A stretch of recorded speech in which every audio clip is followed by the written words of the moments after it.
General evacuation in D.P.R and LPR has been announced. Russian sources report that. At the same time, the mobilization in the region begins, and Russia in many critical specialties. Authorities in the Luhansk and Donetsk People's Republics have decided to immediately evacuate civilians from settlements along the contact line. It is currently known that the evacuation is taking place without undue pressure on the residents of the area. However, there are indications that the forced evacuation of civilians can begin within 24 hours. At the moment, sources in the self-proclaimed democracies say that a decision will be made to evacuate the inhabitants of several dozen settlements in the next few hours. This was the significant increase in a bombing by the armed forces of Ukraine. At the same time, local militias report that such large-scale strikes by the Ukrainian armed forces have not been observed since 2015. In addition, the attacks began immediately after Russian troops began to move away from the Ukrainian border.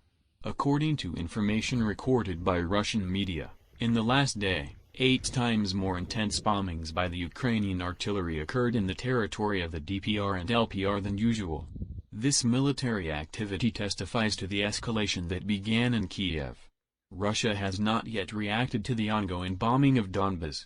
Still, the situation could quickly spiral out of control, especially since it became known a little earlier that Kiev intends to implement the military scenario of the occupation of Donbas on February 20, 2022, and yes, they have not stated what time. Russia is now saying it has opened an investigation into claims of alleged mass graves of civilians supposedly killed by Ukrainian forces. But according to our reporters there on the ground, these claims are almost certainly false and appear to be a part of a broader false narrative to justify an invasion. Foreign correspondent James Longman joining me now from Moscow with more. So what can you tell us about these new claims, James? And is this the false flag that U.S. intelligence warned Russia might try to use as an excuse to invade Ukraine? Well, Kira, that's certainly what everyone is saying. It's very difficult to know, of course, and that's what Russia is banking on. This all goes back to last week when one of the leaders of one of these separatist groups in eastern Ukraine went on state television here, held a press conference, and said that they had discovered mass graves, 130 mass graves, including women. These are Russian speakers who'd been killed by Ukrainian forces there, and he was appealing to Moscow to start an investigation. And this is all part of a narrative, actually, that it's not new. I mean, this is something that's been going on for a long time. It's the main reason why Russia keeps going on about these parts of eastern Ukraine, because they always talk about a genocide, quote unquote, that's going on against Russian speakers there. We heard Vladimir Putin himself using that word just the other day in a press conference. What I would say, though, is it's difficult to believe because these are in areas which have been in Russian-backed rebel control for the last 7 years. So it would seem strange that they have only just discovered them.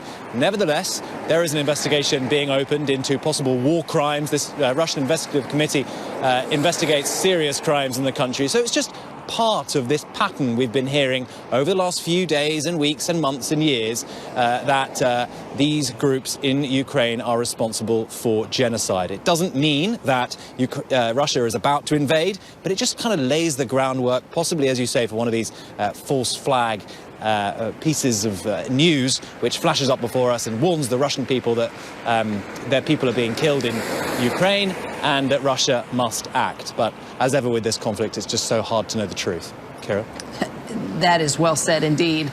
Meanwhile, what we do know that NATO is deploying more forces in Eastern Europe, James, as the Secretary General says there are no signs of de-escalation right now, but it's not too late to step back from the brink. How's Russia responding? Well, yeah, this is Jens Stoltenberg speaking today at the NATO defence minister meeting. What he did say, actually, was that it was really important for NATO to strengthen their eastern flank. This is precisely the opposite of what Vladimir Putin wanted. So if we're talking about whether or not Russia has won anything yet, this is probably not what he wanted. He wants a weakened NATO, wants a divided NATO, but it seems to have got the opposite from these quote-unquote military exercises down on Ukraine's border. We have had, though, as you say, a response from Russia. This is in a sort of typical tone that the spokeswoman for the foreign ministry often takes. She likes a zinger. Her name is Maria Zakharova, and she said, "Frankly, I can tell you the truth. We're not interested in these statements made by Stoltenberg, who's either NATO Secretary General or a banker. I haven't figured out which yet. We're no longer interested in in them. She said that because he's also been appointed the next chairman of Norway's central bank. Of course, this is not a laughing matter for the people of Ukraine, but she likes to take this tone. This is just part of Russia's strategy. Debunk, discredit, joke, laugh at. We've seen it not just from her, but from Lavrov and from other members of the Russian government. It's just more of the same. Kira? Yeah. More zinger after another. President Biden, meanwhile, James, yesterday spoke directly to the people of Russia. We all watched the speech, stressing that the U.S. is not their enemy and saying that he doesn't believe they want war. What sense do you get from the people there in Moscow about their feelings on a potentially long and bloody invasion there?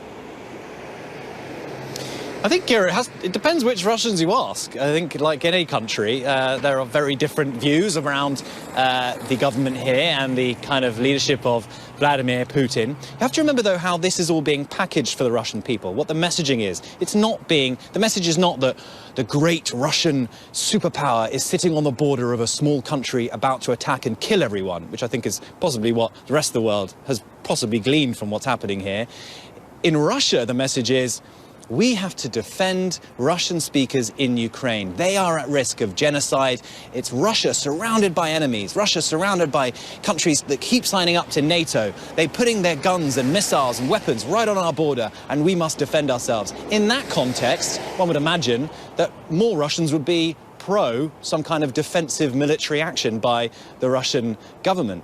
Not necessarily an offensive military action which costs the lives of their young men and women. So I think you've got to remember how Russians are being told about this conflict, and then you'll see perhaps that people possibly, if not for it, might be kind of neutral about it.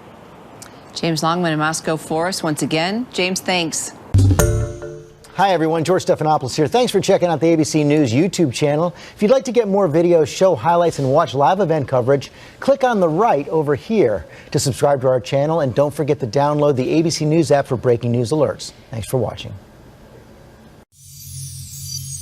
Opinion. As we have written here, war is inevitable and necessary. And this is not because we love war, quite the opposite. We say that the only moral war is the war in the war itself. But everything is, from what everything seems before our eyes, already determined and very well planned and planned. It takes one to start a war, two to end it. Russia wants to present tangible evidence of mass graves in the disputed area, proving to international organizations, the United Nations, and the Organization for Security and Cooperation in Europe that it has committed the crime of ethnic cleansing and will seek to legitimize the invasion of Ukraine. Of course, he will not receive a positive answer since there should be unanimity in the Security Council. Still, there is a precedent of the NATO bombing of Serbia, Belgrade, without the legitimacy of the Organization of United Nations. At the same time, NATO is preparing for World War III as it strengthens the countries around present-day Russia with its army and weapons. Why is NATO doing this? Ukraine is not a member of NATO.